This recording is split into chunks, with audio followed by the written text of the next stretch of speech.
Bueno, bienvenidos y bienvenidas a este segundo ciclo de conversatorios organizados por la Asociación Peruana de Medicina Cannabinoide.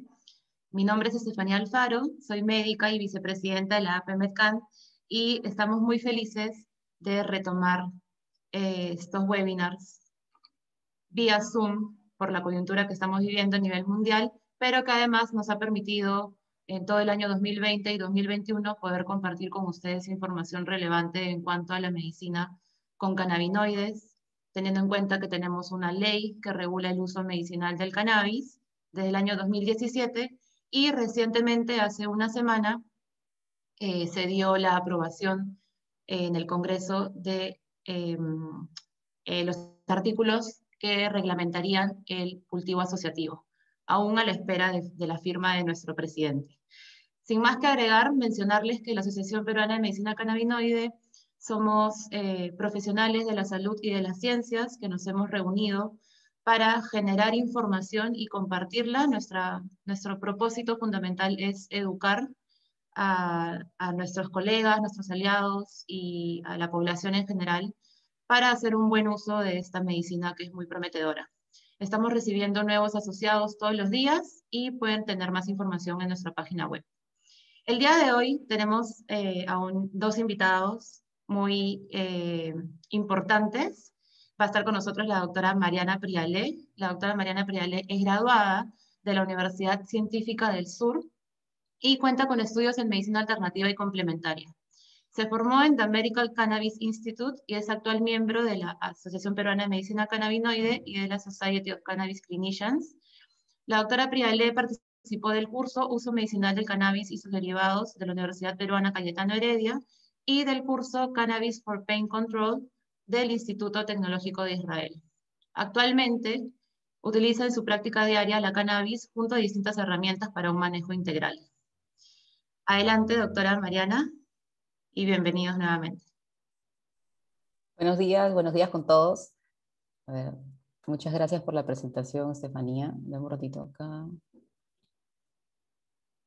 Bueno, como dijo bien la doctora, vamos a hablar el día de hoy del impacto de las enfermedades neurodegenerativas y el tratamiento a base de los cannabinoides. Voy a hacerle una pequeña presentación. Voy a compartir mi pantalla. Me avisan si se ve bien, por favor. Está bien, ¿no? Sí, ¿la puedes poner en presentación completa? Está. Ahí está bien, ¿no? Listo. Entonces, vamos a hablar sobre la cannabis y enfermedades neurodegenerativas. Luego vamos a darle paso al doctor Javier Fernández, que nos va a ampliar mucho más sobre ese tema y los estudios a base sobre el tratamiento de los cannabinoides en esas enfermedades. Entonces, esas enfermedades se caracterizan por una pérdida gradual y progresiva de la función y estructura del sistema nervioso central. Tenemos como principal factor que es el aumento de la esperanza de vida. Cuanto más envejece, hay mayor posibilidad de una pérdida neuronal y el desarrollo de una de estas enfermedades, ¿no? En nuestro país, en Perú, la esperanza de vida actual es de 79.8 años en promedio. El Alzheimer está en un aproximado 20% en personas mayores de 85-89 años. El Parkinson afecta a unas 30.000 personas y cada año hay 3.000 nuevos casos de esta enfermedad. Y el 90% de los casos se presenta después de los 40 años en un promedio de 50-60, ¿no? ¿Cuáles son las principales enfermedades neurodegenerativas en las que enfrenta el mundo? Actualmente está el Parkinson, tenemos a la Corea de Huntington y tenemos a lo que es la demencia, que incluye el Alzheimer. Lo que es según la OMS, la Organización Mundial de la Salud, en el mundo se calcula que en el mundo hay más de 47 millones de personas con Alzheimer, y que esas aumentarían a 82 millones de personas para el 2030 y a unos 152 millones de personas para el 2050, ¿no? Es un reto que lleva un reto de la salud pública. Cada año se registran cerca de 10 millones de nuevos casos. Se calcula que entre el 5 y el 8% de la población en general sufre en un determinado momento o de demencia. Y lo que es respecto al Parkinson, se calcula que para el 2030 aumentaría hasta 12 millones de personas, ¿no? En todo el mundo. Entonces, para estar hablando el día de hoy sobre esas enfermedades neurodegenerativas, tenemos que saber que el primer estudio que se realizó fue en los años 70. Se viene investigando hasta el día de hoy el papel de los cannabinoides en la neuroprotección. Y para llegar a esos estudios, obviamente hemos tenido que estudiar todo lo que es el sistema endocannabinoide, ¿no? El sistema endocannabinoide está compuesto por los endocannabinoides, que no son los que nosotros producimos, y los receptores de los principales que tenemos el CB1, que se ubican en todo lo que es el sistema nervioso central, principalmente en el cerebro, y lo que es el CB2 en todo lo que es el sistema inmune, ¿no? Los cannabinoides son capaces de modular los procesos de memoria, de aprendizaje, de comportamiento motor, de la ingesta, del dolor, situaciones de estrés como ansiedad, ¿no? En lo que es la evidencia científica, los estudios preclínicos, se ha visto que hay 3 mecanismos importantes por lo que los cannabinoides actúan en la neuroprotección, ¿no? De estos 3 mecanismos tenemos el inhibir o atenuar la excitotoxicidad mediada por el glutamato, son capaces de atenuar el estrés oxidativo y inhiben las moléculas proinflamatorias en la neuroinflamación. Y en lo que es, bueno, continuamos con la evidencia científica. En el 2017, la Academia Nacional de Ciencias de Estados Unidos hizo un reporte donde mencionaba algunas conclusiones de estas enfermedades, tanto como el Parkinson, la demencia, ¿no? Que habían estudios importantes, sin embargo, la cantidad de personas involucradas en estos estudios no era lo suficiente para llegar a una conclusión fuerte, ¿no? Pero concluyen que hay una limitada evidencia para aceptar el uso de la cannabis, tanto como no para rechazarlo, ¿no? Entonces, hasta el día de hoy, por eso se viene investigando todavía el uso de los cannabinoides en la neuroprotección, ¿no? Lo mismo en de Health Canada, en el 2018, igual también limitada evidencia para lo que es Parkinson, Alzheimer, sin embargo, podemos manejar todos los síntomas que vienen asociados a estas enfermedades, como son la ansiedad, la agitación, la rigidez, el apetito, los desórdenes del sueño. Entonces, eso es más o menos lo que quería hablarles en general. El doctor Fernández ya nos empapará un poquito mejor de este tema y voy a pasar a presentarlo.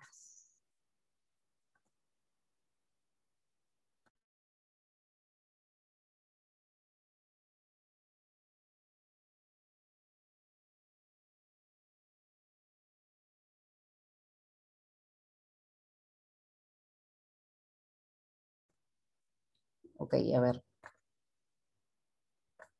El doctor Fernández, doctor en Ciencias Biológicas de la Universidad Complutense de Madrid, en la actualidad es catedrático en el Departamento de Bioquímica y Biología Molecular y director de su sección departamental de la Facultad de Medicina de la misma universidad. Lleva 40 años dedicado a la investigación en diferentes enfermedades del sistema nervioso central, habiendo sido autor de 249 artículos de investigación y 45 artículos de revisión en revistas internacionales, también 42 capítulos en libros y 8 patentes internacionales, ¿no? Actualmente es investigador principal del Grupo de Investigación Cannabinoides Medicina de la Universidad Complutense de Madrid y también del Instituto Universitario de Investigación de Neuroquímica, del CIBER de Enfermedades Neurodegenerativas y del Instituto Ramón y Cajal de Investigación Sanitaria. La actividad del grupo se centra en estudiar el potencial terapéutico de los cannabinoides en enfermedades neurodegenerativas, actividad en la que colabora con varios grupos nacionales e internacionales, así como empresas farmacéuticas y biotecnológicas. Como investigador principal ha dirigido varios proyectos de investigación, entre ellos 2 internacionales, 10 nacionales, 3 autonómicos, 4 universitarios, 2 privados y 8 contratos de investigación con empresas. Y fue presidente de la International Cannabinoid Research y desde el 2002 al 2013 y miembro fundador de la Sociedad Española de Investigación sobre Cannabinoides. En la actualidad es miembro del Consejo Científico Asesor de las compañías de Linneo y Emerald Health, miembro de editorial board de la revista British Journal of Pharmacology. Entonces, con ustedes le dejo al doctor Javier Fernández. Mucho gusto, doctor, bienvenido. Muchas gracias, Mariana. Muchas gracias a ti y a Estefanía y a todos los que estáis asistiendo. Es un placer estar aquí y espero trasladaros cosas que os interesen. Yo soy realmente un investigador básico, no hago práctica clínica.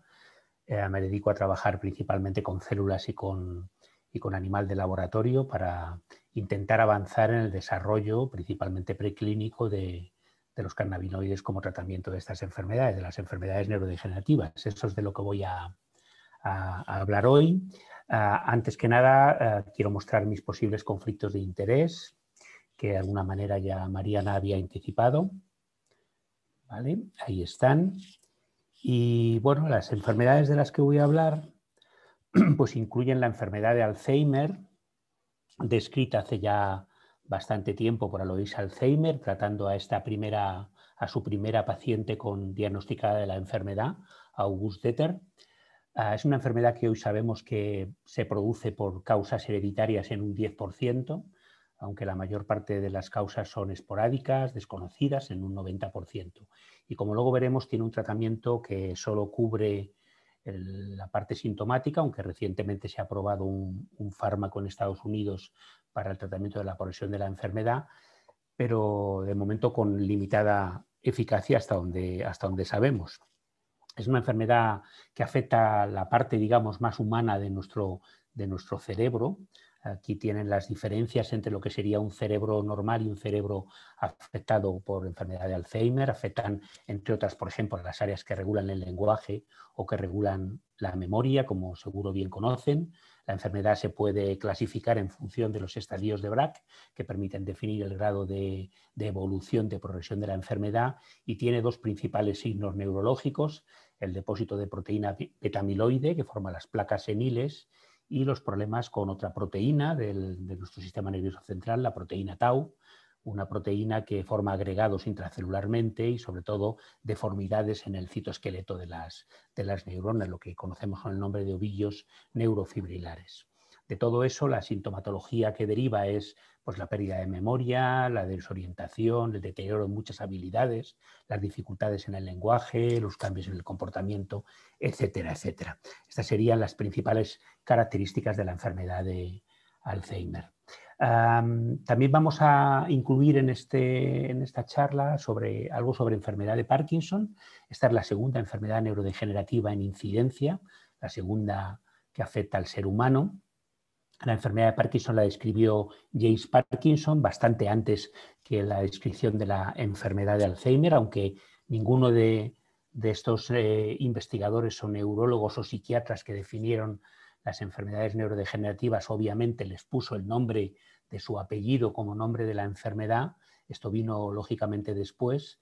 James Parkinson definió la enfermedad como, en este ensayo que tienen ahí en la parte superior, como la parálisis agitante por el temblor característico que se mostraba en los pacientes. Esta es una enfermedad, hemos dicho, la segunda en prevalencia, en incidencia, pero es la principal dentro de lo que serían los ganglios basales, por lo tanto que afectan principalmente al control del movimiento, y sus signos más característicos son el temblor, la rigidez, la bradiquinesia, que es el enlentecimiento en el inicio de los movimientos, o simplemente la quinesia, la pérdida de movimiento. Es una enfermedad, digamos, típicamente motora, aunque también hay muchos signos no motores de la enfermedad. Es una enfermedad claramente asociada con la edad.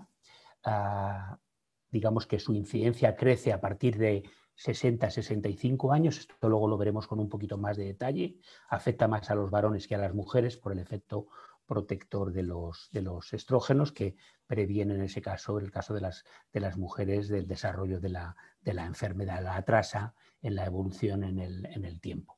Esta sería la representación de los signos más característicos de la enfermedad: las dificultades en el caminar, en la zancada característica de los pacientes, y este sería el signo histopatológico más característico, la denervación del cuerpo estriado, del conjunto formado por el caudado y el putamen, la despigmentación de la sustancia negra que está en el mesencéfalo, la muerte de estas neuronas. Son neuronas muy cortitas de nuestro cerebro que proyectan desde esa zona de la sustancia negra hacia arriba, de forma ascendente hacia la zona del caudado putamen. Esto lo describió hace muchos años un científico sueco, Arvid Carlsson, por el que se le dio el premio Nobel bastantes años después, en el año 2004, si no recuerdo mal. Es la característica singular de esta enfermedad.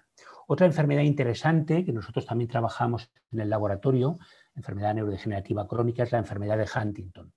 Mientras que la enfermedad de Alzheimer y la enfermedad de Parkinson hemos dicho que hay casos genéticos, pero son un porcentaje pequeño de los casos, la mayor parte de casos son esporádicos, la enfermedad de Huntington es una enfermedad exclusivamente genética. Está radicada en el cromosoma 4 y afecta a este gen que conocemos con el nombre de IT15, es el gen de la huntingtina, una proteína nueva que se encontró estudiando la enfermedad y es la clásica enfermedad provocada por mutaciones que lo que implican es la repetición de un triplete que codifica para el aminoácido glutamina y que produce un tracto demasiado largo de poliglutaminas en el extremo N-terminal de la proteína que dificulta la formación de la estructura conformacional de esa proteína, y ahí radica el problema. Todos tenemos ciertas repeticiones en el gen IT15. Lo normal es tener entre 6 y 35, que serían los individuos no afectos. Pero si hay que elegir, yo prefiero tener 6, 7, 8 antes que 32, 33, 34, porque aunque yo no esté afectado por un fenómeno que conocemos con el nombre de anticipación génica, le puedo pasar la enfermedad a mis hijos, porque en la meiosis se produce un incremento en el número de repeticiones. Si estas alcanzan el límite de 36 repeticiones, entre 36 y 39, estaríamos en una zona que los genetistas denominan de penetrancia incompleta, que significa que la enfermedad puede aparecer o no, dependiendo de otros factores, pero si sobrepasamos el límite de las 40 repeticiones, la enfermedad desgraciadamente aparece sí o sí, y si estamos en el rango de 40, 42, 44, 46, es lo que conocemos como inicio, la enfermedad de inicio adulto, aparece en torno a los 60, 65 años, pero si alcanzamos cifras más altas de repeticiones, por encima de 60, la enfermedad es mucho más grave, es mucho más variable desde el punto de vista de la sintomatología y aparece mucho más tempranamente. Puede aparecer en época juvenil, incluso en época infantil. El dato en la literatura biomédica que está registrado, que habla del caso más extremo de repeticiones, son 100 y pico repeticiones, 130, 140, que son las que utilizamos nosotros para la generación de enfermedad de Huntington en los ratones de laboratorio, ¿vale? Y en este caso estamos hablando de una enfermedad que en el caso de la persona en que se encontró ese número de repeticiones apareció a los 7 años de vida. Es una enfermedad que lo que hace es deteriorar principalmente una estructura de la que hemos hablado antes, que es el caudado putamen, el cuerpo estriado. Se atrofia este cuerpo estriado, es una enfermedad que afecta, por lo tanto, al control del movimiento, aunque también se afecta a la corteza. Aquí tienen en la parte de arriba un cerebro post-mortem de un enfermo de enfermedad de Huntington. Se ha perdido completamente el cuerpo estriado, que estaría aquí, ¿vale?, en el cerebro control, y luego se ha perdido mucha zona de la corteza, con lo cual los síntomas principales que tenemos en los pacientes tienen que ver con corea, movimientos incontrolados, y tienen que ver con deterioro cognitivo principalmente.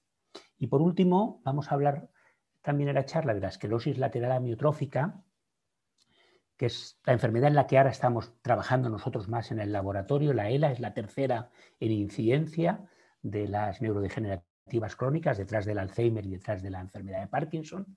Aquí tenemos un poco uno de los signos visibles, una de las personas que visibilizó en su momento la enfermedad, este jugador de béisbol americano, Lou Gehrig, que dio el nombre de la enfermedad Lou Gehrig a la enfermedad de Lou Gehrig en Estados Unidos, pero quizá digamos, la persona más representativa de la enfermedad, la que más ha visibilizado probablemente a nivel público, es Stephen Hawking, que tuvo un caso de ELA probablemente bastante singular, bastante diferente a lo que son los casos tradicionales de la esclerosis lateral amiotrófica.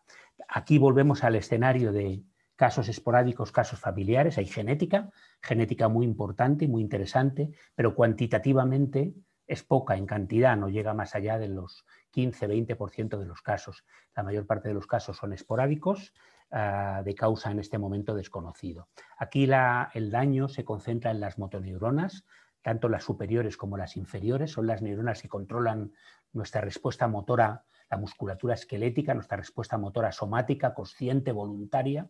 Por lo tanto, la sintomatología de la enfermedad tiene que ver precisamente con la debilidad muscular y toda una serie de consecuencias dependiendo de cuál es el componente que más primariamente se va a afectar. Aquí tienen esa población de neuronas superiores, de motoneuronas superiores, que desde la corteza proyectan a diferentes niveles de la médula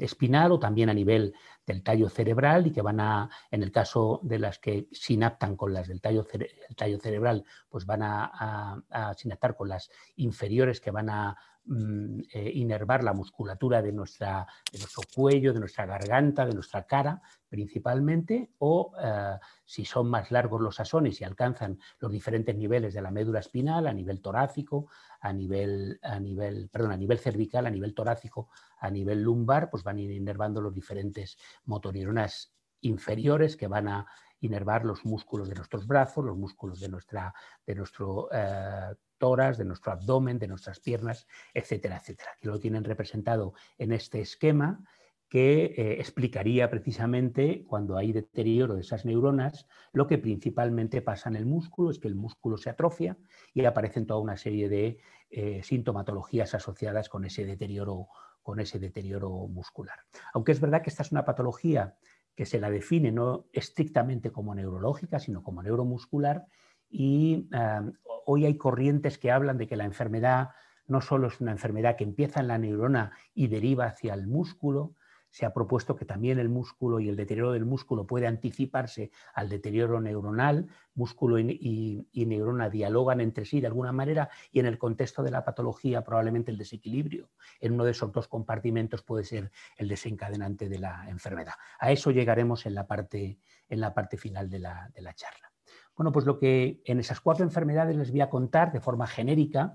Mi charla va a ser muy general, como antes me comentaba, intentando ir a lo que realmente es importante y, digamos, un desafío en este momento en estas enfermedades que carecen de poco tratamiento terapéutico, y situando un poco lo que los cannabinoides, en base a sus propiedades neuroprotectoras, pues pueden aportar en esta enfermedad. Lo vamos a ver en los 3 primeros temas que voy a tratar de forma muy general, y luego ya lo vamos a concretar un poquito en las diferentes enfermedades. Vamos a utilizar precisamente la esclerosis lateral amiotrófica como el modelo general. Lo primero que quiero decir sobre las enfermedades es algo que ya ha anticipado Mariana, que es el tema de la incidencia de las enfermedades asociada claramente al envejecimiento. Estas son enfermedades claramente que tienen que ver con el envejecimiento de la población. De hecho, en los países donde más se vive es donde más incidencia de estas enfermedades se dan. Digamos que si vivimos más, le damos más oportunidades a que nuestro cerebro se vaya progresivamente deteriorando y llegue un momento que permita evidenciar una serie de síntomas que nos están alertando sobre la existencia de una patología. Y esto se puede ver claramente si uno hace un análisis de la incidencia de la enfermedad de Alzheimer, de la de Parkinson, de la de Huntington, que en números absolutos claramente ven que tienen diferencias importantes entre sí, pero si seguimos la evolución por rangos de edad, vemos claramente cómo hay un incremento progresivo. Es baja, por ejemplo, en el caso de la enfermedad de Alzheimer, si nos fijamos en el segmento de 60 a 64 años, pero si crecemos en segmentos de 5 años, nos vamos yendo a valores muy importantes. En el rango de 85-89 estamos prácticamente hablando de un 20 y pico % de incidencia de la enfermedad de Alzheimer. Eso significa una persona de cada 4. Si nos vamos por encima de los 90 años, y hay países donde la expectativa de vida va dentro de poco a llevarnos a esa edad, ¿vale? Pues hablaríamos casi de 1 de cada 2. Estamos hablando de una enfermedad o de un conjunto de enfermedades que están claramente asociados al envejecimiento y por lo tanto, como nuestra perspectiva, bueno, todo esto antes de la llegada de la pandemia que tenemos ahora del COVID, que desgraciadamente se ha centrado también en la población mayor y probablemente pues modula muchos de estas cifras que yo les voy a presentar aquí. Pero esta es una enfermedad que afecta, insisto, las enfermedades neurodegenerativas a gente mayor. Si vivimos más, le damos más oportunidades de poder aparecer. Todo el mundo querría vivir más con calidad, por lo tanto lo que necesitamos son estrategias que permitan hacer que esas enfermedades progresen más lentamente o al menos que seamos capaces de controlar como tal toda su sintomatología. Lo que acabamos de ver en términos de incidencia, de evolución de incidencia en la edad, lo podemos también concluir si lo que hacemos es mirar cómo es la distribución en el mundo de la incidencia en este momento de las enfermedades neurodegenerativas. Ahí tienen con ese código de colores, ¿vale? La enfermedad de Alzheimer, la enfermedad de Parkinson, claramente países donde se vive más, países como Canadá, Estados Unidos, muchos países europeos, Japón o Australia, Nueva Zelanda, con expectativas de vida, con longevidad por encima de los 80-85 años, son los países donde aparece un mayor número de casos de la enfermedad de Alzheimer, y podríamos decir que lo mismo si hablamos de la enfermedad de Parkinson. Puede haber algunas excepciones que se pueden ver ahí, que corresponden muchas veces a casos genéticos. a genes que se desarrollan en una zona geográfica muy determinada y que pueden implicar pues, la aparición de incidencias más elevadas de la enfermedad. Pero, digamos, pertenecerían a ese grupo de casos genéticos. Si hablamos en términos generales de lo que es la mayor parte del componente de estas enfermedades, que es el esporádico, ¿vale? Pues nos encontramos que está claramente asociado al envejecimiento.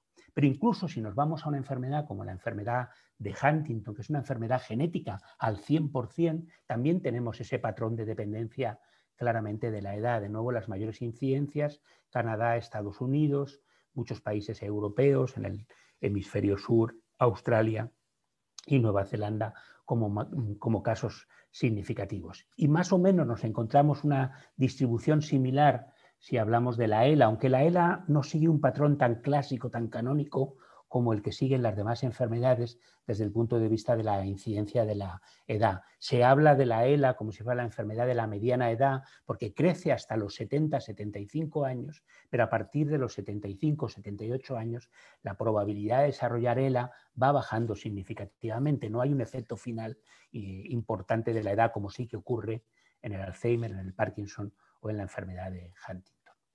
Claro, el tema es cómo vemos el futuro, insisto, cómo vemos el futuro que tendrá que ser retocado por las instituciones internacionales que ya hablan de una pérdida de al menos un año en la esperanza de vida provocada por la pandemia del COVID, pero las predicciones antes de la pandemia de la Organización Mundial de la Salud y de Naciones Unidas era de que claramente nuestra población por encima de 65 años, estos son los pronósticos de la Organización Mundial de la Salud, va a crecer extraordinariamente, va a crecer en términos generales, en valores absolutos, pero también va a crecer en porcentaje, en valores relativos sobre el conjunto de la población. Aquí tienen 4 cifras para cada una de las 2 gráficas, que son cifras reales, 1900, 1950, 95, 2010, pero luego tenemos 2 predicciones 2030-2050, que es donde claramente se encuentra ese incremento en la proporción de gente que vive por encima de los 65 años. Esto es lo que dice la Organización Mundial de la Salud, pero tenemos cifras muy parecidas de Naciones Unidas al respecto. La única particularidad aquí es que estamos hablando de porcentaje de gente por encima de 65 años sobre el segmento más numeroso de la población, que es el que va de 25 a 64 en los datos de Naciones Unidas, de la Organización Mundial de la Salud, era sobre el conjunto de la población. Por eso las cifras en porcentaje pueden variar un poquito.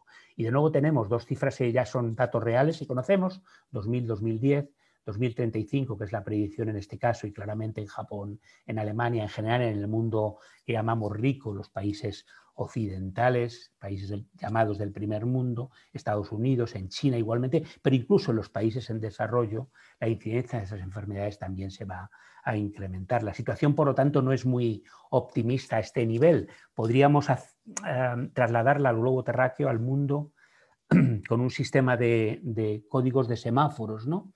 Para poder ver qué países están en riesgo, en menos riesgo. El semáforo rojo lo tendríamos claramente con expectativas para 2050 en torno a los 90 años, entre 88 y 93 años, y con un porcentaje de individuos por encima de 65 años superior a la 1/4 parte de la población, pues claramente en Canadá, Estados Unidos, en la mayor parte de los estados europeos, exceptuaríamos quizás Rusia, por supuesto en Japón, por supuesto en Australia y Nueva Zelanda. Insisto que estos datos son anteriores a la pandemia del COVID. Con un semáforo naranja de peligro posible, con expectativas de vida que sobrepasarán los 80 años, se situarán en torno en 2050 entre 83 y 88 años y con porcentajes ya cercanos al 21%, a la 1/5 parte de la población en 2050, pues tendríamos México, los países de Centroamérica, los países de América del Sur, todo el continente latinoamericano claramente estaría afectado, los países del Magreb, Arabia, la India, China, por supuesto, Rusia estaría situado aquí, Sudáfrica, y solamente tendríamos en un semáforo verde, sin riesgo todavía, pues la mayor parte de África. En este caso, claro, no es una solución o no es una satisfacción pensar que eso va a ser aquí. Aquí los problemas son otros, tienen que ver con las enfermedades infecciosas, con la malaria y con otra serie de enfermedades que afectan singularmente. La gente se muere antes de llegar al momento crítico en el que las enfermedades neurodegenerativas, lo podemos situar en el inicio en torno a los 60, 65 años, ¿no? En el momento en que esas enfermedades empiezan progresivamente a escalar, ¿no? A incrementar. La perspectiva, por lo tanto, no es halagüeña y nos dice, en las predicciones de las diferentes instituciones internacionales, pues que, por ejemplo, el número de casos de enfermedad de Parkinson se van a multiplicar por 2,1 de 2005, de los que teníamos en 2005, a los que vamos a tener en 2030, que está como, si podemos decir, pues a la vuelta de la esquina realmente. A tiro de 9 años solamente se nos van a multiplicar por 2,1 los casos en el mundo de enfermedad de Parkinson, con incrementos que pueden ser variables en cada país. Los porcentajes que tienen ahí, Brasil del 4%, también lo tenía en 2005, la India del 8%, también lo tenía en 2005, es sobre un conjunto, sobre una tarta mucho más grande. Claro, los porcentajes no es el problema es el número total de individuos, que se va a multiplicar por 2,1 en Brasil, por 1,9 en Estados Unidos, por 2,1 en la India, por 1,5 en los países europeos y por 2,5, sería el caso más extremo, en la República China. Estamos hablando realmente de un reto que probablemente, bueno, esta frase la puse por primera vez en una diapositiva antes de que llegara la pandemia del COVID. Ahora cuando la vuelvo a poner siempre me viene a la cabeza pues lo que estamos viviendo ahora mismo en el mundo, que es un desafío también muy importante y que además también se concentra en la población mayor, ¿no? Antes de ese momento, para mí claramente las enfermedades neurodegenerativas pues pensaba que iban a representar, y bueno, creo que lo van a seguir haciendo, el principal desafío biomédico en el siglo XXI, ¿no? A la espera de que podamos desarrollar terapias que sean eficaces para tratar esas enfermedades, porque no las tenemos, no tenemos en este momento ese tipo de terapias. Por hacer una comparación, lo compararía al nivel de lo que a principios del siglo XX significó pues, el desarrollo de los antibióticos, ¿no? La llegada de la penicilina y todos los antibióticos que permitieron controlar las grandes epidemias, aunque ahora estamos inmersos en una de ellas, ¿vale? Las grandes epidemias que asolaron a las civilizaciones, al mundo, pues en los siglos anteriores al siglo XX y parte del siglo XX, lógicamente, o similar a lo que en su momento pudo representa en la actualidad el cáncer, ¿no? A finales del siglo pasado y a lo largo de este siglo, aunque el avance en el desarrollo de nuevos quimioterápicos y demás, de tratamientos quimioterápicos, pues se está permitiendo controlar en muchos casos y convertir en crónico muchos casos de enfermedad de cáncer, de enfermedades tumorales. El reto para este siglo XXI pues sería principalmente las enfermedades neurodegenerativas. Y bueno, les voy a poner un par de datos más para fortalecer esta idea de realmente de que nos encontramos ante probablemente el principal reto, con estos datos que ya tienen 6 años del informe de la Asociación Mundial de Enfermedad de Alzheimer, que nos habla del impacto de la demencia tipo Alzheimer o de otras formas asociadas de demencia, en el que nos habla de un caso cada 3 segundos en el mundo, un crecimiento de 2015 a lo que se prevé en 2030, a lo que se prevé a 2050, desde 46,8 millones a 131,5 millones en el mundo, ¿vale? Un incremento espectacular. Va a significar realmente importantes gastos a muchos niveles para el tratamiento de estos pacientes. De hecho, si pronosticamos lo que se va a gastar en el mundo para el tratamiento de los enfermos afectados por la demencia tipo Alzheimer en 2030 y lo situamos como si Alzheimer fuera un país, estaríamos hablando de que el país Alzheimer sería la 18 economía del mundo por su Producto Interior Bruto, comparado con los costes que a nivel mundial va a significar el tratamiento de estos pacientes. No estoy hablando solamente de tratamientos farmacológicos, que desgraciadamente no son todavía muy abundantes, son muy limitados, sino tratamiento de rehabilitación, de cuidados, tratamiento para las familias, etcétera, etcétera. Es decir, estamos hablando realmente de un problema muy importante a nivel mundial. Y incluso en términos de lo que denominaríamos comorbilidad o tasa de mortalidad asociada a las enfermedades neurodegenerativas. Este es el último dato que les voy a poner para situar un poco el contexto de lo que las enfermedades neurodegenerativas significan en este momento. Estamos hablando de las principales causas de muerte en gente por encima de los 65 años, cómo han venido cambiando a lo largo de los últimos años. Fíjense cómo hemos sido capaces de las cardiopatías, el cáncer, las enfermedades respiratorias, hay que exceptuar en este caso, lógicamente, ahora la pandemia del COVID, la diabetes y otra serie de enfermedades, cómo hemos ido bajando por el desarrollo de nuevos tratamientos que han permitido controlar esas enfermedades. Hemos conseguido rebajar, digamos, que sean causa de mortalidad, de la mayor parte de la mortalidad que ocurre en el ser humano. Y sin embargo, los dos crecimientos más espectaculares los tenemos en la enfermedad de Alzheimer. La enfermedad de Alzheimer se ha crecido hasta un 58% como causa de mortalidad, y lo mismo nos ocurre con la enfermedad de Parkinson en esta parte. Con lo cual tenemos un verdadero reto en con estas enfermedades.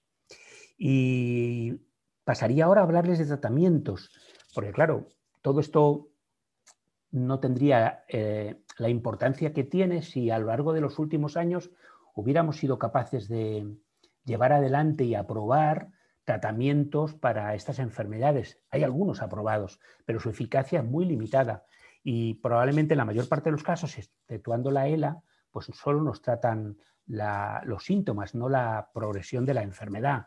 En la enfermedad de Alzheimer, clásicamente, el último fármaco aprobado, bueno, no es verdad ya, porque se ha aprobado recientemente uno en Estados Unidos, un anticuerpo monoclonal para el tratamiento de la enfermedad, solo en Estados Unidos de momento, pero los anteriores casos de aprobación de fármacos para el tratamiento de la enfermedad pues vienen de 2001, el último. Son principalmente la memantina, que es un antagonista de un receptor de glutamato, o el donepezil, o la ribastigmina y la galantamina, que son inhibidores de una enzima que está implicada en el metabolismo de la acetilcolina.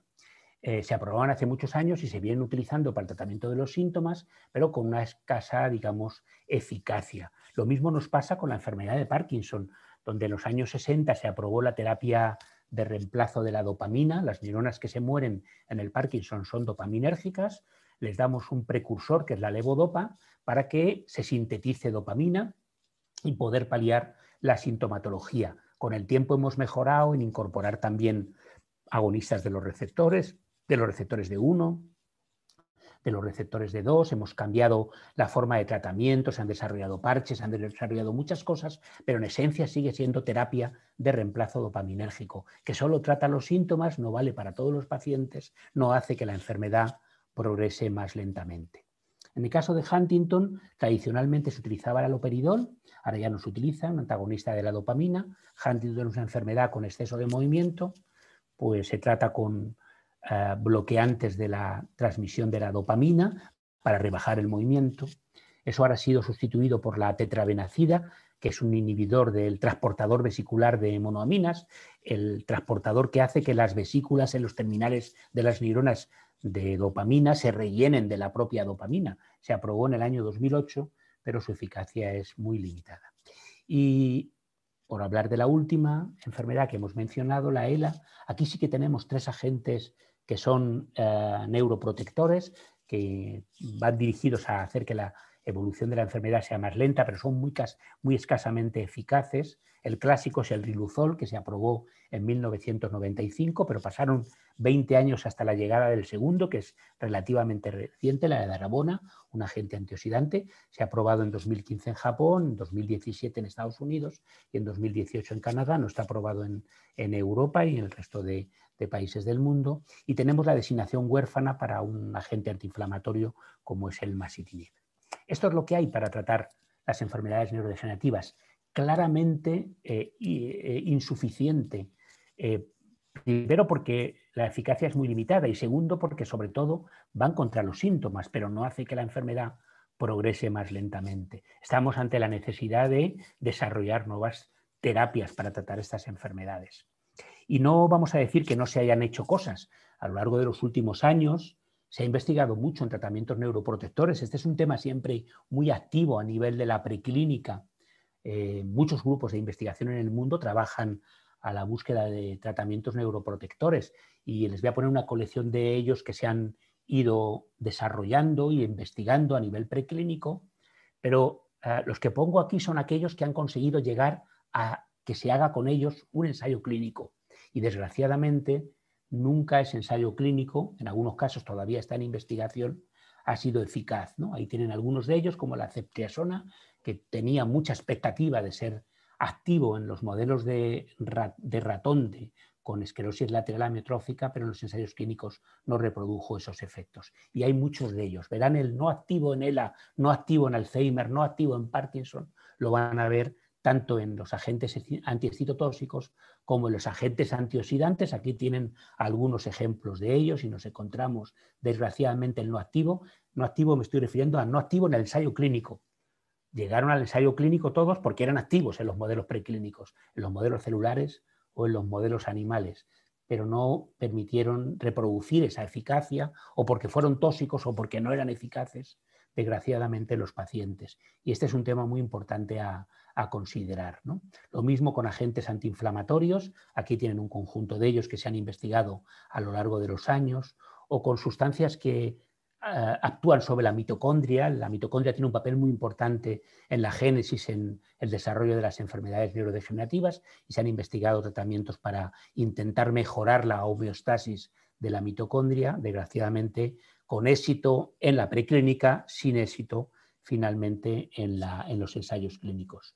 Lo mismo con factores neurotróficos, y, por supuesto, con todas aquellas estrategias que se han desarrollado frente a las proteínas que sabemos que tienen que ver con el Alzheimer, que antes las hemos visto: beta-amiloide, tau, huntingtina en el Huntington, alfa-sinucleína en la enfermedad de Parkinson, o la dardarina, la DAR2, también en esta misma enfermedad. Se han desarrollado estrategias de inmunoterapia, inhibidores de las secretasas para la enfermedad de Alzheimer, inhibidores de la agregación del beta-amiloide, oligonucleótidos, o otras estrategias genéticas para el control de la expresión de la huntingtina y de otras proteínas que aparecen mutadas en las enfermedades neurodegenerativas, inhibidores de tau, inhibidores de las enzimas que fosforilan la proteína tau, etcétera, etcétera. Desgraciadamente, muchos de estos, incluso algunos de los que ahí se mencionan en investigación, pues ya sabemos que realmente, de los datos que se han empezado a reportar, realmente no han sido, desgraciadamente, eficaces.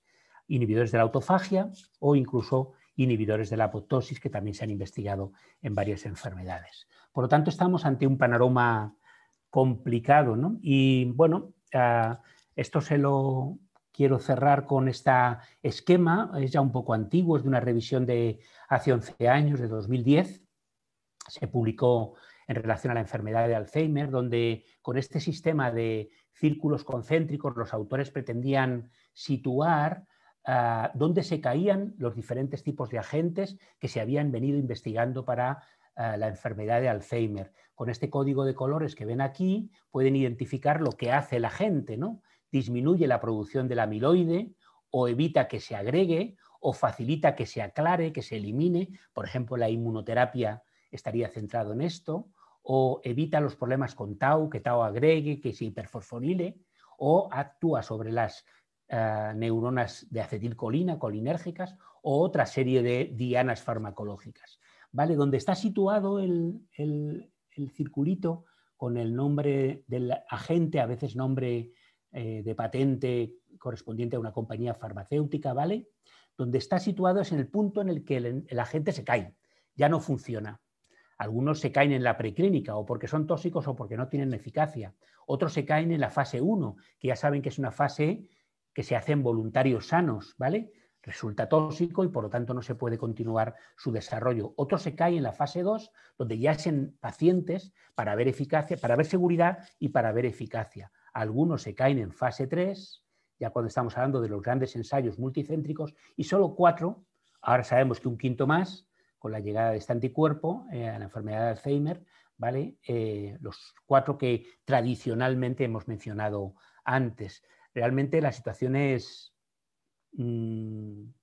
como descorazonadora, ¿no? Porque se ha hecho mucha ciencia básica o mucha ciencia preclínica para intentar llevar medicamentos para el tratamiento de esta enfermedad neurodegenerativa, y podríamos reproducirlo esto para el resto de las enfermedades neurodegenerativas, y poco de momento ha llegado. Eso nos exige claramente reflexionar sobre por qué no hemos sido capaces de desarrollar hasta ahora tratamientos que sean eficaces, ¿no? Aquí les pongo algunas preguntas, simplemente a modo de reflexión, sobre cosas que ahora mismo están en los laboratorios que trabajamos en este ámbito, como preguntas para reflexionar sobre qué hacemos mal, ¿qué es lo que hacemos mal desde el punto de vista del desarrollo de esta serie de fármacos? ¿Conocemos bien las dianas farmacológicas, por ejemplo? Aquellas dianas que podemos activar, que podemos inhibir, que podemos modular para tener un efecto que mejore la integridad de las neuronas, la homeostasis neuronal, preserve las neuronas del daño que aparece en estas enfermedades. ¿Qué opción es la mejor? ¿Nos vamos a compuestos muy selectivos que solo tocan una diana o mejor hacemos polifarmacología? Ya les anticipo que las razones, y antes Mariana las ha explicado muy bien, las razones por las que se mueren nuestras neuronas en una enfermedad neurodegenerativa es porque tenemos demasiado daño tóxico derivado de problemas con el glutamato, la excitotoxicidad que Mariana ha comentado. A veces lo que tenemos es mucho estrés oxidativo, demasiada generación de especies reactivas de oxígeno, tenemos eventos inflamatorios, activación de las células gliales que se vuelven proinflamatorias, tenemos acúmulos, basura proteica, acúmulos de proteínas. Es decir, las causas que hacen que las neuronas se mueran, las enfermedades neurodegenerativas, son varias, y son varias que ocurren a la vez a lo largo de muchos años, porque esas enfermedades, su evolución es a lo largo de años, de muchos años. En el caso de la enfermedad de Parkinson podemos estar hablando de 25 años de evolución como tal de la enfermedad. Entonces, si hacemos compuestos selectivos, que esto ha sido probablemente una de las cosas que más se ha hecho en preclínica hasta ahora, que se dirijan frente al estrés oxidativo, pero no toquen la citotoxicidad, no toquen la inflamación, no permitan el aclaramiento de las proteínas que se acumulan, bueno, vamos a ganar una pequeña parte del problema, pero no vamos a ganar la guerra completa frente a la patogénesis que opera en estas enfermedades. Probablemente lo que tenemos que hacer claramente es polifarmacología. Sustancias combinadas, varias sustancias a la vez, o compuestos pleiotrópicos, compuestos que tengan un perfil de actuación amplio, que actúen sobre varias dianas y controlen varios de los procesos que hacen que nuestras neuronas como tal se mueren, ¿no? Otro capítulo importante de lo que probablemente hacemos mal es cómo reproducimos en preclínica, porque nos suele ocurrir que todos estos compuestos que antes les he enseñado en la preclínica funcionaban muy bien, hacían que nuestros ratones no desarrollaran la enfermedad de Alzheimer o la desarrollaran mucho más lentamente. El problema por el que se cayeron del desarrollo, digamos, del fármaco fue cuando hicimos el salto de la preclínica a la clínica. No reprodujeron en los pacientes, en los humanos, lo bueno que habían hecho en los modelos animales. Y eso nos lleva a preguntarnos esto, si estamos reproduciendo bien las enfermedades a nivel experimental o trabajamos con modelos que son muy parciales. Si yo hago un modelo en el que lo que está principalmente ocurriendo es estrés oxidativo y solo estrés oxidativo, si yo pongo un antioxidante, me funciona muy bien. Pero cuando lo traslado a la clínica a un paciente en el que sus neuronas están muriendo, por supuesto, por estrés oxidativo, pero también por daño citotóxico, también por inflamación, también por acúmulo proteico, etcétera, etcétera. Entonces, digamos, el efecto del antioxidante se limita extraordinariamente, ¿no? Entonces, tenemos que ir a modelos que sean mucho más predictivos, mucho más capaces, digamos, de contemplar el conjunto de lo que sería lo que pasa en el ser humano, en los pacientes, en estas enfermedades. Ahora se apuesta por ir a nuevos modelos y se apuesta por intentar trabajar con modelos que ya no sean los clásicos de laboratorio, del tipo de ratones a los que se les induce la enfermedad a través de la manipulación genética, por ejemplo, sino que sean modelos cercanos al ser humano, que aparecen en animales, en mamíferos más filogenéticamente más cercanos a nosotros. Los perros, por ejemplo, tienen ELA. Tiene una enfermedad que se conoce con el nombre de mielopatía degenerativa, que es la ELA canina, que además se produce por genes similares a los humanos. Lo mismo nos ocurre con muchos animales que utilizamos en ganadería. Desarrollan enfermedades neurodegenerativas que tienen mucho de similar con el ser humano y además tienen un componente fundamental, que es la espontaneidad de la enfermedad. Si algo caracteriza a la enfermedad humana es que aparece en determinada manera, de forma espontánea. Los modelos que utilizamos en los laboratorios son modelos que inducen la enfermedad a través de artificios que nosotros generamos en el sistema, en la genética, digamos, de esos animales. Entonces, ahora las iniciativas nuevas van hacia la búsqueda de esos modelos de dónde aprender, además de que con ellos se pueden desarrollar también medicamentos veterinarios. El CBD ahora mismo se está utilizando para para el tratamiento de los perros y se está investigando precisamente en el contexto de esta mielopatía degenerativa. Y luego probablemente la pregunta más importante, donde probablemente hemos fallado más, que es, si yo les preguntara, ¿empezamos los tratamientos clínicos demasiado tarde? No les pido que activen los micrófonos y me contesten, pero piénsenselo. Seguro que la respuesta es, por supuesto, que empezamos los tratamientos clínicos demasiado tarde. Estas enfermedades son enfermedades que cuando aparecen probablemente el daño del cerebro ya es muy importante.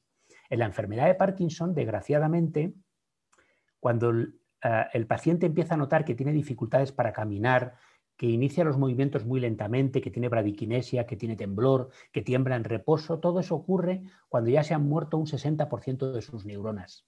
Hay una fase silenciosa, prodrómica de la enfermedad, donde la enfermedad no da la cara, pero ya existe y está evolucionando, y esa evolución puede ser de años. Necesitamos tener marcadores, biomarcadores más tempranos que nos permitan cambiar el diagnóstico clínico, hacerlo mucho antes. Seguro que muchos de esos fármacos que antes hemos visto que no funcionaron en la clínica, si hubiéramos podido administrarlos mucho antes, posiblemente algunos de ellos habrían sido eficaces. Y este es un reto muy importante. Se lo voy a explicar con este esquemita para que vean cómo es la evolución de la enfermedad de Alzheimer, de parámetros que nos permiten medir la evolución de la enfermedad a lo largo, digamos, de lo que serían las fases de desarrollo de la enfermedad, lo que llamaríamos la fase preclínica, la fase pre-Alzheimer, ¿vale?, que sería el deterioro cognitivo leve, o ya la fase de demencia. La función clínica, lo que los clínicos hoy pueden hacer respecto a un paciente que llega con un supuesto caso de Alzheimer, es seguir esta evolución que tenemos aquí. El diagnóstico hoy está aquí, en esta curva que les marco. Pero previamente a esto, fíjense, ya tenemos en pacientes que todavía no han sido diagnosticados, y nos situamos aquí, en todo lo que sería el rango de lo que llamamos situación pre-Alzheimer, deterioro cognitivo leve, ya los psicólogos, utilizando escalas neuropsicológicas, pueden demostrar que existen alteraciones a nivel de la cognición. Incluso con técnicas de imagen, con resonancia magnética volumétrica, es la línea azul, ya pueden ver claramente con que hay estructuralmente alteraciones de nuestro cerebro que son importantes por encima del 50% cuando estamos empezando a diagnosticar los casos de Alzheimer. Si me voy a analizar, medir la proteína tau, que sabemos que está implicada en la enfermedad, en el líquido cefalorraquídeo, o me voy a medir la disfunción sináptica con técnicas de tomografía de emisión de positrones con fluoruro de oxiglucosa, o la resonancia magnética funcional, o hoy ya tenemos sondas para hacer PET del amiloide, fíjense en esta curva. Cuando empieza el estadio pre-Alzheimer, estamos ya prácticamente en la meseta realmente de la evolución de esta enfermedad. ¿Qué quiere decir esto? Diagnosticamos la enfermedad muy tarde. Y necesitamos avanzar en el diagnóstico de la enfermedad para que los tratamientos sean eficaces, sean con cannabinoides o sean con otra cosa, realmente, pero necesitamos avanzar significativamente en la enfermedad. Mucho de lo que ahora falla, si pudiéramos empezar aquí, probablemente podríamos sacarle cierto grado de eficacia. Pero hoy no se puede, ninguna agencia reguladora aprobaría un ensayo clínico si no hay un diagnóstico clínico, y hoy el diagnóstico clínico está basado en esto, en esta curva que ven aquí. Necesitamos avanzar en esta cuestión. Y bueno, mientras esté esto, pues las posibilidades de preservar lo que queda existen, pero van a ser muy limitadas. Si los síntomas en el Parkinson aparecen cuando se ha muerto un 60-70% de las neuronas, nos queda un poco más de un 30% por preservar.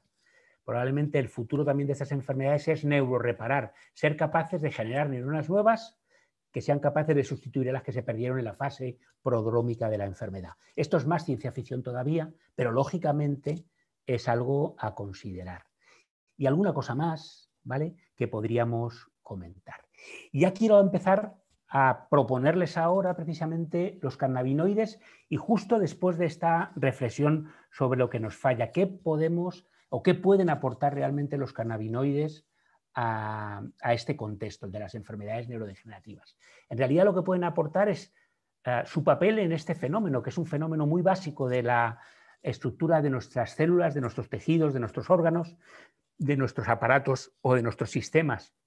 El sistema endocannabinoide controla la homeostasis celular y tisular, la integridad de las células, su supervivencia, su decisión morir o sobrevivir. De hecho, esto es como las dos caras de la misma, perdón, que me he ido para la espalda, como las dos caras de una misma moneda, ¿no? Porque sabemos ahora que los cannabinoides pueden tener efectos antitumorales, pueden matar las células tumorales. Se está investigando mucho los cannabinoides en el contexto de cáncer. Se empezó con el glioblastoma por un grupo también español de la Universidad Complutense, grupo de Manuel Guzmán, hace varios años. Pero en el otro lado de la moneda tenemos, y es la paradoja probablemente de este fenómeno, justo lo contrario. Matan las células transformadas, pero protegen las células sanas. ¿Vale? Este sería la parte de los efectos citoprotectores de los cannabinoides. Pueden preservar, pueden rescatar, pueden reparar, pueden reemplazar en el contexto neuronal pues las neuronas o las células gliales que se dañan por la presencia de esa serie de estímulos citotóxicos, estrés oxidativo, citotoxicidad, inflamación, etcétera, que subyacen a las enfermedades neurodegenerativas.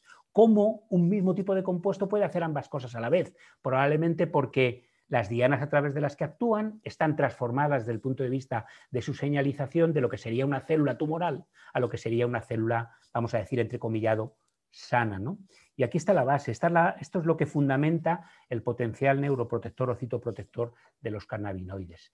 Les voy a hablar de las 4 ventajas fundamentales que desde nuestro punto de vista tienen los cannabinoides para servir como agentes neuroprotectores. La primera, bueno, antes de eso, yo voy a hablarles de la parte que tiene que ver con neuroprotección, que es la parte que me parece, digamos, como estrategia de futuro la más importante, lo mejor que los cannabinoides pueden aportar. Porque si yo controlo que la enfermedad neurodegenerativa evolucione, si hago que vaya más lenta, incluso si puedo parar la degeneración, incluso si puedo reparar lo que se dañó en la fase prodrómica, estoy evitando la enfermedad como tal. Pero los cannabinoides, además de eso, también tienen efectos concretos sobre síntomas, también tienen una parte sintomatológica que no quiero dejar de mencionar. Por ejemplo, se utilizan los agonistas CB1 para el temblor parkinsoniano, solo limita el temblor mientras el fármaco está en la sangre, llega al parénquima de los pacientes, o los antagonistas del receptor CB1 para la bradiquinesia, para la inmovilidad en los pacientes,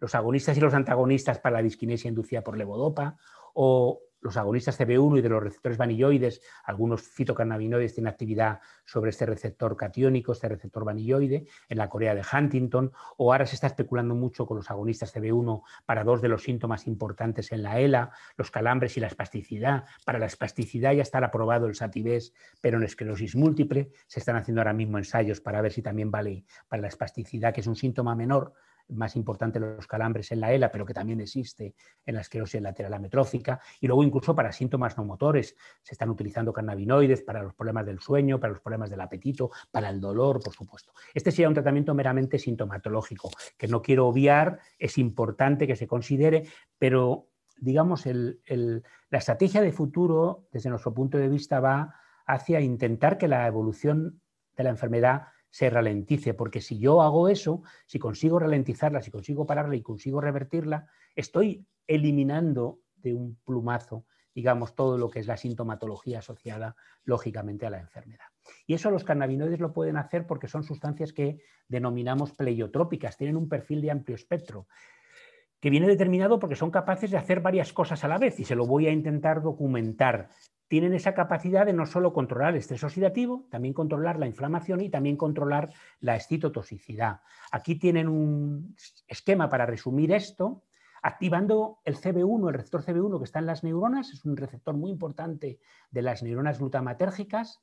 La activación de este receptor disminuye la liberación de glutamato, con lo cual limita el daño por toxicidad por este neurotransmisor. Pero el mismo compuesto que me puede activar el receptor CB1 aquí, me puede activar el receptor CB2 aquí, en células gliales, en microglía o en astrocitos, en las células de soporte que acompañan a las neuronas, para controlar que éstas se vuelvan reactivas y sean capaces de provocar, digamos, citoquinas proinflamatorias, ambiente proinflamatorio que haga que las neuronas todavía funcionen peor. Es decir, con 2 dianas diferentes, pero con un mismo agente, puedo estar controlando 2 de los eventos más importantes.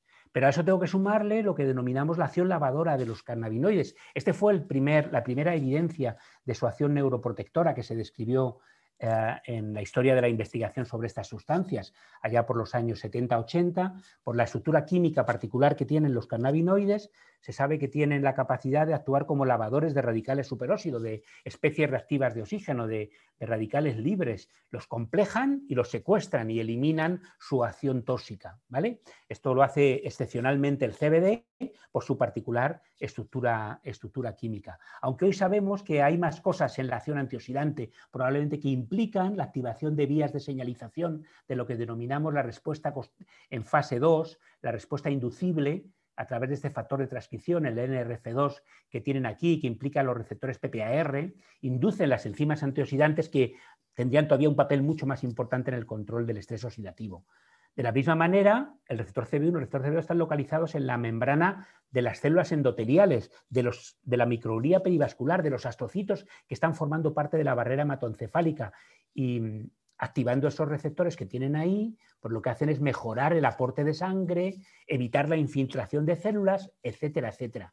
Fíjense que todo eso lo puedo conseguir con un único compuesto, que sea capaz de activar todos esos receptores, localizados en sitios diferentes, con papeles, desde el punto de vista de la neuroprotección, digamos, diferentes. A eso puedo sumar incluso un conjunto de neuronas, de dianas que no son las clásicas del sistema endocannabinoide, como el CB1, CB2, ya hemos mencionado en RF2, pero también el factor de transcripción en FKB, o los receptores nucleares de la familia de los PPAR, etcétera, etcétera. Y de forma más reciente hemos sumado una nueva diana neuroprotectora, que es este receptor que tienen aquí, el GPR55, e incluso un nuevo mecanismo, el mecanismo de autofagia, que los cannabinoides pueden inducir. Si yo induzco la autofagia, ¿qué consigo? Que se coman, que eliminen los agregados proteicos, placas seniles, agregados de tau, cuerpos de Levy, inclusiones intranucleares de huntingtina, que aparecen en la mayor parte de las enfermedades neurodegenerativas. Y esto lo puedo conseguir, insisto, con un único compuesto por su pleiotropismo o con una combinación de cannabinoides diferentes que me permita optimizar todavía mucho más el tratamiento. Esta es una gran ventaja que los cannabinoides pueden hacer, que no podemos conseguir con otra serie de compuestos que están mucho más limitados a dirigirse hacia una única diana. Está en el contexto de lo que antes les decía de la polifarmacología. La segunda propiedad tiene que ver con que, vale, podemos con cannabinoides, gracias a sus propiedades citoprotectoras, neuroprotectoras, preservar a las neuronas de la muerte en la enfermedad de Alzheimer, la enfermedad de Parkinson, etcétera, etcétera. Pero ya hemos dicho que mientras no cambiemos la forma del diagnóstico clínico, mientras no tengamos biomarcadores tempranos que nos permitan identificar que la enfermedad ya existe, vamos a tener fases prodrómicas silenciosas donde el daño va a ser muy importante y cuando queramos preservar lo que quede no sea suficiente para conseguir ralentizar el curso de la enfermedad, incluso, digamos, dar marcha atrás. Para eso necesitamos neuroreparar, conseguir que se generen nuevas neuronas. Eso es algo que todavía es mucha ciencia ficción, pero eso es algo que ya con los cannabinoides estamos empezando a hacer. Los cannabinoides tienen la propiedad de servir como activadores, como moduladores de los nichos neurogénicos cerebrales que operan en el cerebro adulto, con lo cual nos permiten no solo proteger en base a lo anterior, sino también neuroreparar. Muy importante en Parkinson, donde hemos dicho hasta que no se muere un 60% de las neuronas, mientras se han muerto un 40%, las que quedan hacen el trabajo de las que se murieron. Y así sucesivamente. Pero cuando llegan al 60-70% ya no consiguen hacer eso, ya no tamponan el trabajo que no pueden hacer las que se fueron, y entonces ya empieza la sintomatología. Mientras no podamos, ya digo, adelantar el inicio del tratamiento, pues tendremos que ir a la neuroreparación y los cannabinoides lo pueden hacer. Por ejemplo, hemos visto que elementos del sistema endocannabinoide que antes mencionó Mariana, como los receptores CB1, receptores CB2, las enzimas que degradan los endocannabinoides o las que los sintetizan, están presentes en nuestras células progenitoras. Los progenitores neurales o los progenitores de los oligodendrocitos que generan mielina, nueva mielina, o los precursores neurales que pueden generar los 3 linajes, digamos, de células del sistema nervioso central, los astrocitos, las neuronas o los propios oligodendrocitos. Esto es algo, insisto, que los cannabinoides pueden hacer gracias a que están localizados ahí.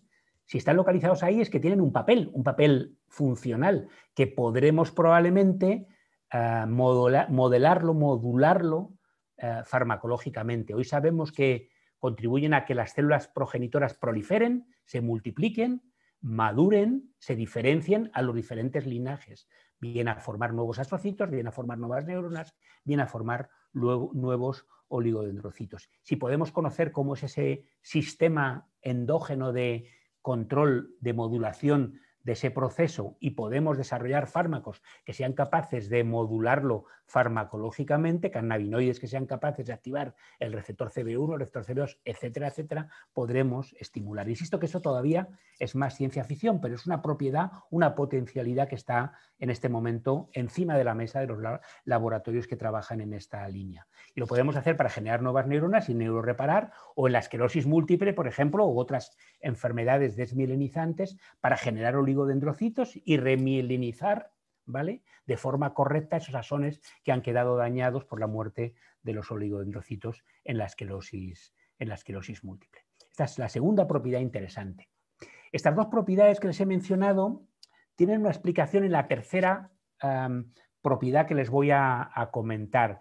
En realidad, esto es así porque lo que podemos hacer es simplemente reproducir un fenómeno que ocurre de forma endógena en el propio sistema nervioso central. En realidad, Rafael Mechol hace muchos años ya propuso que el sistema endocannabinoide es una especie de sistema endógeno citoprotector que tiene como función precisamente oponerse a esos desafíos, a esos estímulos que dañan la homeostasis de cualquier célula dentro de nuestro organismo, especialmente de las células nerviosas en el sistema nervioso central. Entonces, en realidad, lo que haríamos desde el punto de vista farmacológico es mimetizar, reproducir o potenciar una respuesta que, de hecho, ya existe.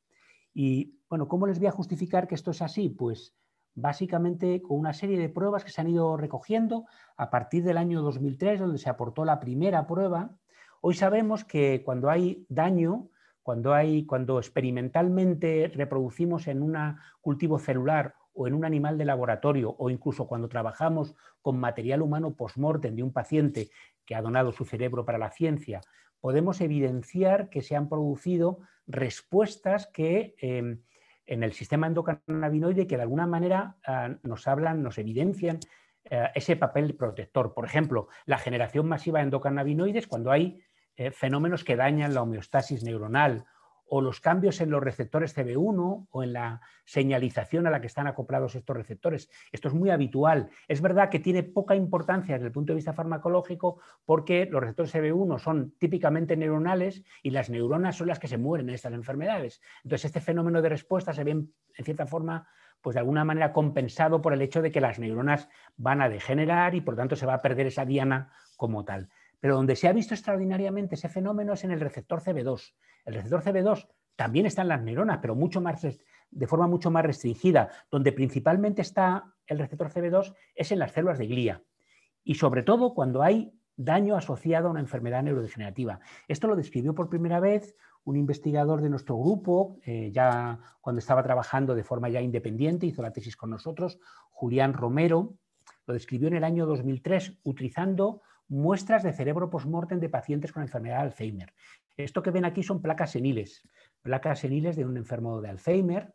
Esto es la placa senil y aquí lo que tenemos son una serie de células que están alrededor, que él investigó qué células eran, son células de microglía, son macrófagos de nuestro sistema nervioso central, que lo que intentan es comerse la placa senil. Obviamente no lo consiguen y como están continuamente activados, pues acaban de alguna manera contribuyendo al daño. Bueno, pues él encontró que esas células de microglía expresaban de forma muy elevada el receptor CB2. Y cuando se activaba ese receptor CB2, el efecto claramente era protector.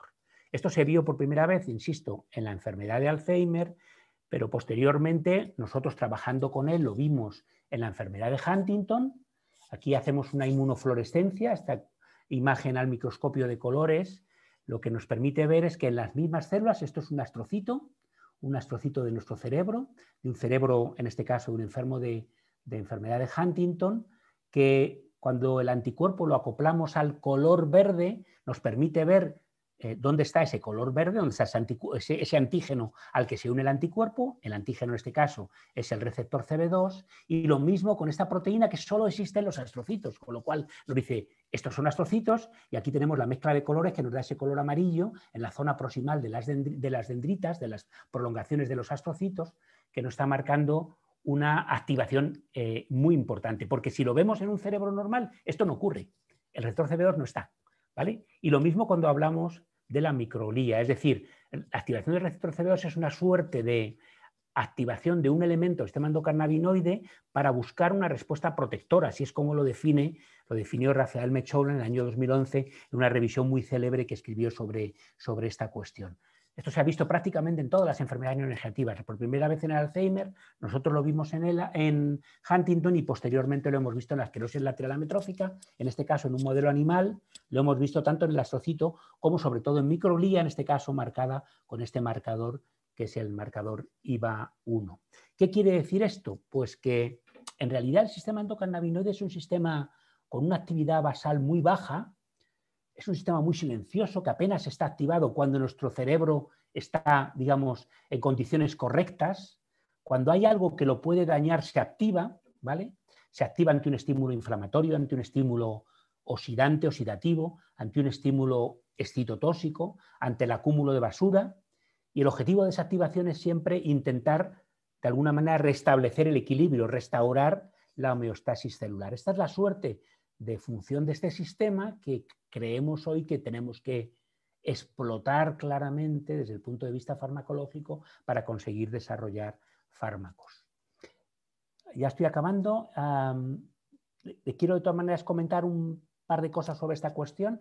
Es evidente que esa respuesta del receptor CB2 y también de otros elementos del sistema, como el aumento en la generación de los endocannabinoides que hemos mencionado antes, pues serían respuestas claramente endógenas que, desde un punto de vista farmacológico, si yo las quiero aprovechar para desarrollar fármacos, las tengo que potenciar, ¿no?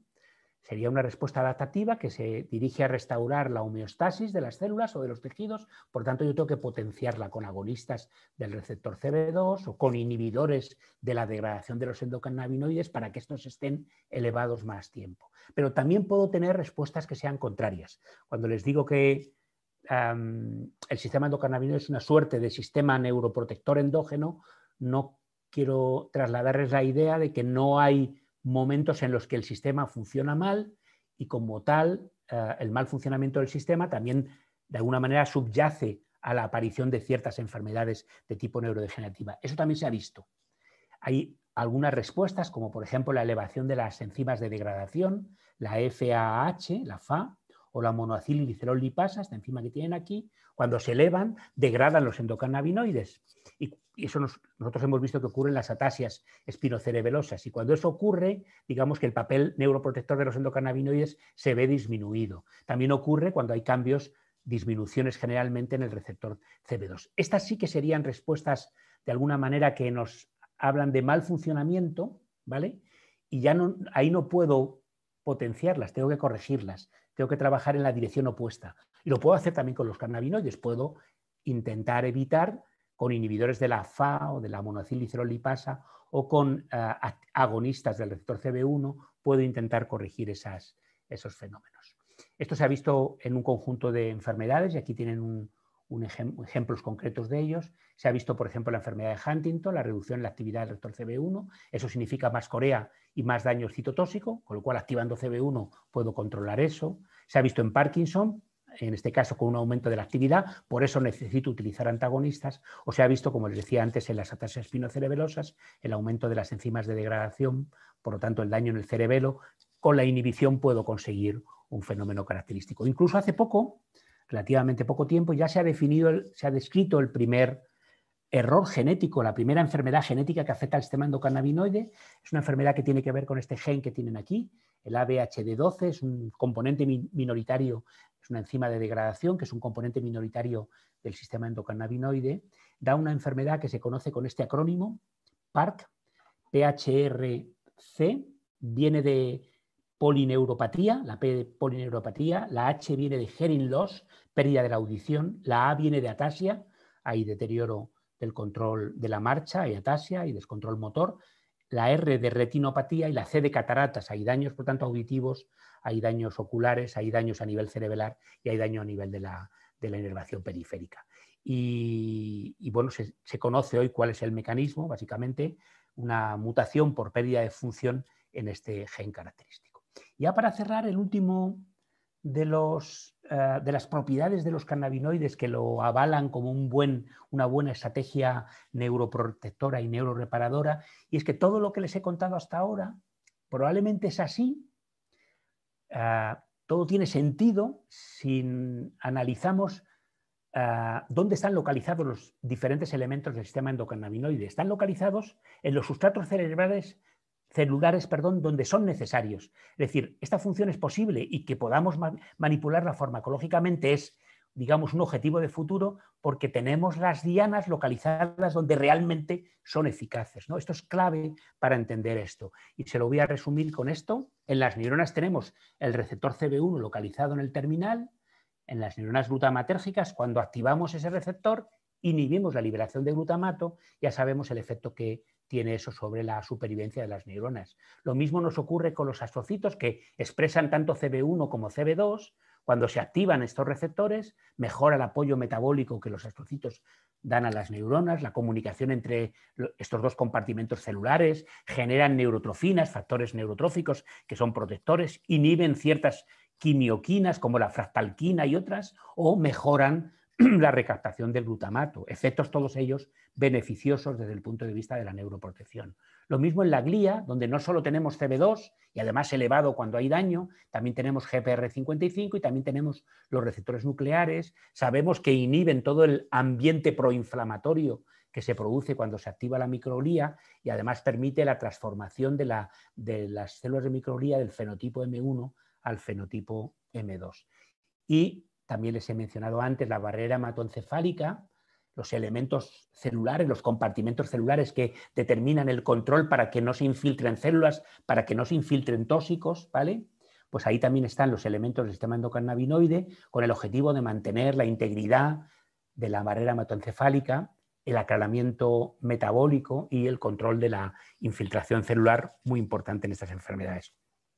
Y si nos vamos a los precursores, esto ya lo hemos visto antes, pues tenemos efectivamente localizar los receptores en el sitio clave para poder generar nuevas neuronas y para poder generar nuevos oligodendrocitos. Esta es la suerte de este sistema que, como Rafael Mechoulam definió, es un sistema que tiene funciones nuevas, muy importantes en el contexto de la homeostasis de las células, de los tejidos, de los órganos, que farmacológicamente debemos de conocer bien para poderlas explotar en beneficio del tratamiento de estas enfermedades. Esto prácticamente en los últimos 20 años se ha investigado en casi todas las enfermedades crónicas, en Alzheimer, en esclerosis múltiple, en ELA, en Parkinson, en Huntington, incluso en las episódicas, también en el ictus, también en el trauma cerebral, también en la lesión medular, y probablemente el reto principal para los próximos años es que toda esta información que tenemos es principalmente preclínica, está en modelos animales, en cultivo celular, nos faltan ensayos clínicos. Los próximos años deben estar llenos de ensayos clínicos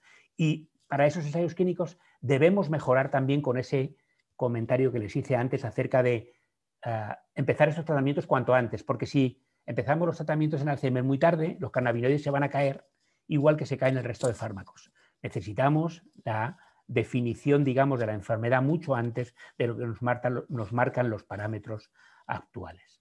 Esta es la situación en cada una de ellas, qué tipo de dianas se están investigando en el Alzheimer, en el Huntington, en el Parkinson, en la ELA, en el ictus, en el trauma cerebral, incluso en una enfermedad, en la hipoxia e isquemia neonatal, que se está investigando mucho con cannabidiol a través de sus efectos sobre receptores CB2 o sobre un subtipo de receptor serotoninérgico o sobre un subtipo de receptor de adenosina en este caso.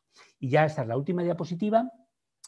Todo lo que les he contado, para ponerlo en contexto, lo vamos a ver sobre el ejemplo de lo que sería la esclerosis lateral amiotrófica. Ya les he dicho que era la enfermedad donde más estamos investigando nosotros en el laboratorio.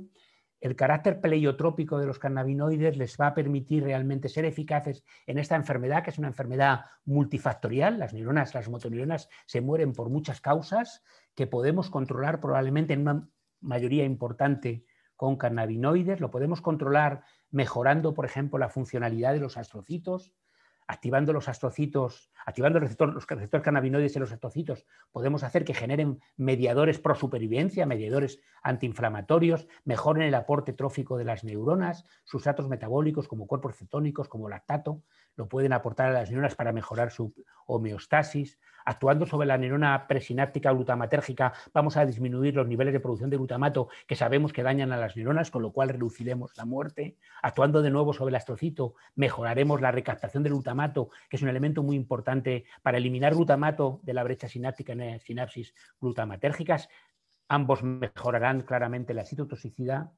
Actuando sobre la microglía seremos capaces de restablecer el balance entre antiinflamación, proinflamación en beneficio de la antiinflamación. Lo podremos hacer a través de CB2, lo podremos hacer a través de GPR55, lo podremos hacer a través de los receptores nucleares de PPAR. Reduciremos la toxicidad microglial, el daño que la microglía le hace a las neuronas, mejoraremos por lo tanto la supervivencia. Incluso a través del control del estrés oxidativo, algo muy básico en el mundo de los cannabinoides, porque muchos de ellos, sobre todo cannabinoides de la planta, los fitocannabinoides, tienen estructuras características, anillos con dobles enlaces conjugados que les permiten actuar como lavadores de radicales superóxido, pero también a través de la señalización por NRF2 que hemos comentado antes. Incluso en la ELA dijimos que era una patología neuromuscular, que el músculo también es importante. De hecho, en el músculo también ahí están situados los receptores cannabinoides, están las enzimas que actúan sobre la degradación de los endocannabinoides. También podemos hacer diana sobre el músculo, podemos trabajar con fármacos cannabinoides que no atraviesen la barrera hematoencefálica, ¿vale? Y que actúen singularmente a nivel del músculo, corrigiendo, digamos, los defectos de la función muscular que estén implicados en la evolución de esta enfermedad. Y nada más, con esto acabo, dejo de compartir y me vuelvo al panel. Espero haberles contado algo interesante y bueno, abierto a que me pregunten lo que quieran, por supuesto. Muchas gracias, doctor. Excelente presentación. Usted siempre dándonos una muy buena explicación sobre estas enfermedades neurodegenerativas e importantes, ¿no? Ahora que en plena pandemia también han aumentado igual los síntomas, ¿no? Se han visto mucho más exacerbados, ¿no? Es importante una reflexión, como usted bien lo dijo, ¿no? No solamente ver el tratamiento, sino también ver la prevención de estas y una detección temprana para poder hacer unos buenos estudios y llegar a un buen tratamiento a base de cannabinoides, ¿no? También creo que es importante estudiar bien este sistema endocannabinoide, que las universidades ahora ya en lo que es medicina, en el pregrado, tener información sobre el sistema endocannabinoide, que las personas sepan, ¿no? Cómo funciona este sistema, cuáles son las fisiopatologías de las enfermedades, cómo implicaría en este sistema, ver las vías y las dianas terapéuticas para poder llegar bien a base de los cannabinoides. Y bueno, también ver que es un manejo integral, ¿no? De estas enfermedades, no simplemente las propiedades que tiene los cannabinoides, la neuroprotección, sino ver los síntomas asociados a estas enfermedades como la agitación, la ansiedad, la rigidez, el ánimo, el apetito, ¿no? Y sí es un manejo integral, ¿no? Ver también el lado de la familia, realizar ejercicios, la buena alimentación, no solamente simplemente a base de la planta de cannabis. Efectivamente, sí. Creo que es importante. Tenemos un par de preguntitas para, sí, veo que en poder el chat ya cerrar. hay muchas preguntas por aquí en el chat. Sí, a ver, vamos con la primera. Sí. Nos dicen, a ver, aquellos pacientes de Parkinson que incluso han sido sometidos a neuroestimuladores, pero que no han logrado controlar síntomas o han regresionado, ¿les puede ser útil? ¿Cuánto podría ayudar? Para los síntomas, los cannabinoides sobre todo se han utilizado, se han investigado básicamente para el temblor con la activación del receptor CB1. En algunos pacientes el temblor es el signo mayoritario. Los pacientes de Parkinson se pueden dividir desde el punto de vista de los síntomas pues, en tres grupos, ¿no? Aquellos en los que el temblor es el síntoma mayoritario, aquellos en los que la kinesia, la rigidez es el síntoma mayoritario, o aquellos que tienen digamos, un equilibrio entre ambos tipos de síntomas.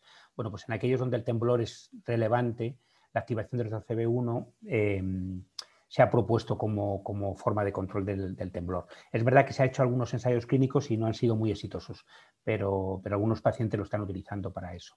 Otra opción es, en el lado contrario, bloquear el receptor CB1, no activarlo, y eso es más útil. Nosotros eso lo hemos hecho en modelos animales, les inducimos parkinsonismo, las ratas y los ratones se mueven poco y cuando les damos un antagonista del receptor CB1 mejoran la movilidad. valdría para los pacientes en los que la rigidez sea el síntoma mayoritario. Pero también hay un ensayo clínico que se hizo hace varios años, que lo hizo la compañía Sanofi-Aventis con su antagonista Rimonabant, y no funcionó, no fue exitoso. Y luego hay mucha utilización de cannabinoides para la disquinesia inducida por levodopa, que es una de las consecuencias, digamos, de los tratamientos clásicos de los pacientes con terapia de reemplazo dopaminérgica. Y luego hay mucho para los síntomas no motores. Muchos pacientes de Parkinson utilizan cannabis medicinal para poder mejorar sus conflictos, o sea, sus problemas a nivel del sueño. Muchos desarrollan problemas de sueño.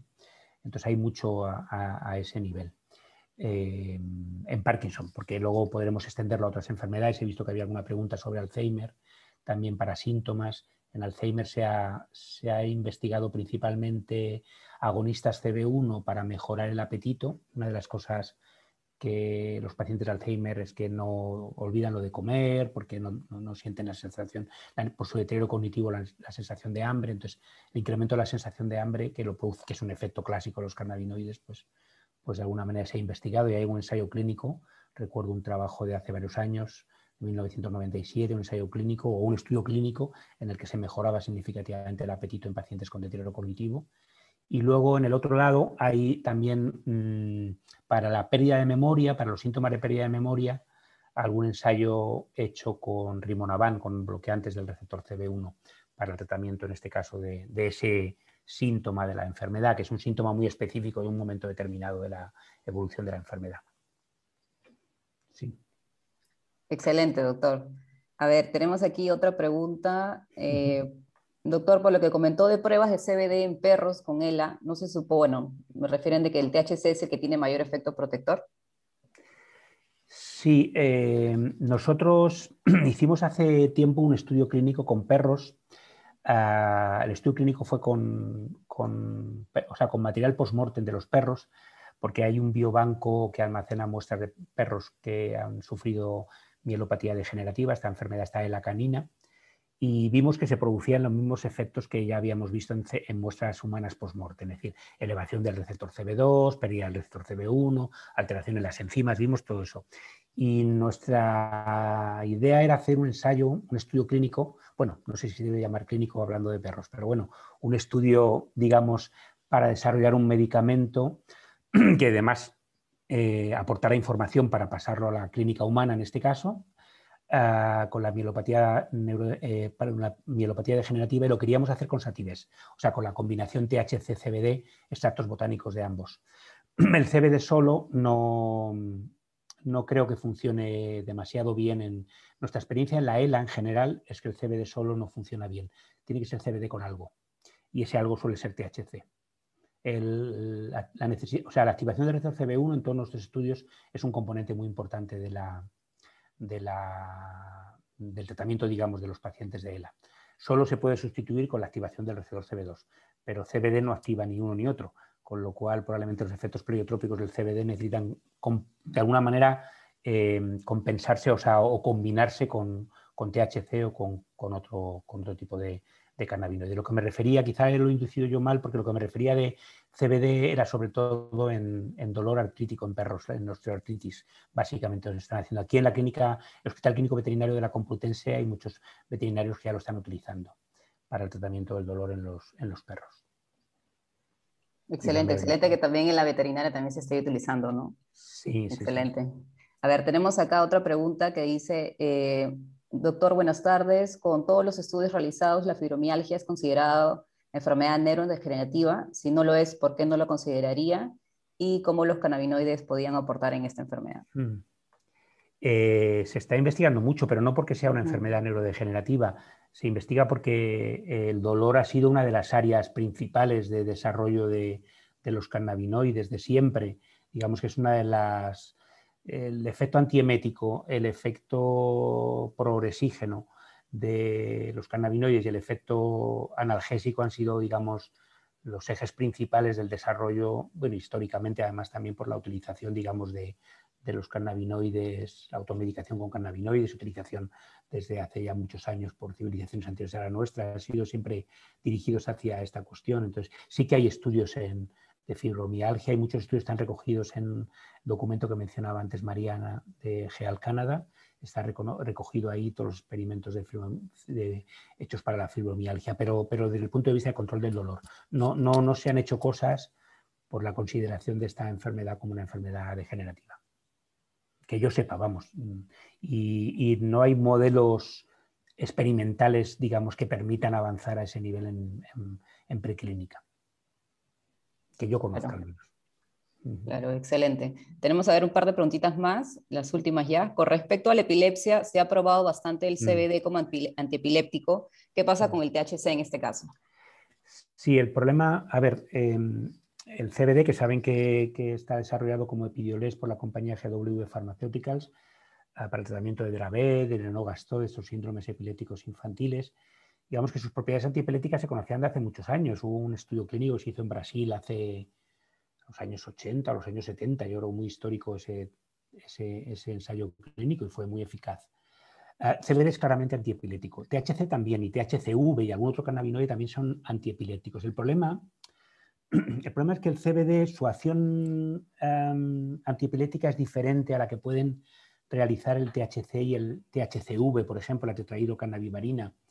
El THC activa el receptor CB1 y lo puede activar tanto si el receptor CB1 está localizado en una neurona glutamatérgica, y si eso es así, como lo que hace es bajar el nivel de liberación de glutamato, el glutamato es un neurotransmisor típicamente excitatorio, pues baja la excitación y restablece el equilibrio excitación-inhibición, lo cual sería bueno para el control de las convulsiones, ¿no? Para la epilepsia.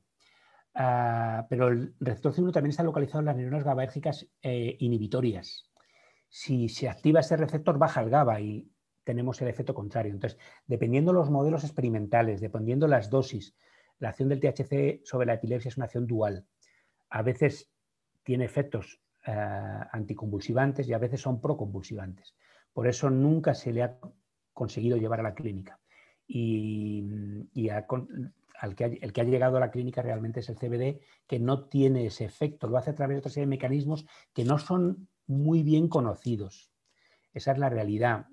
Si uno le pregunta a la compañía no da explicaciones de cómo es el efecto. Se han especulado con muchas cosas, desde inhibición de la enzima FA, actuación a nivel del receptor GPR55, en fin, se han propuesto muchas cosas, pero hoy por hoy no se saben. El hecho concreto es que tiene un buen perfil anticonvulsivante y por eso ha llegado a ser aprobado para el tratamiento de las convulsiones infantiles en este caso, básicamente. Claro, excelente, Doc.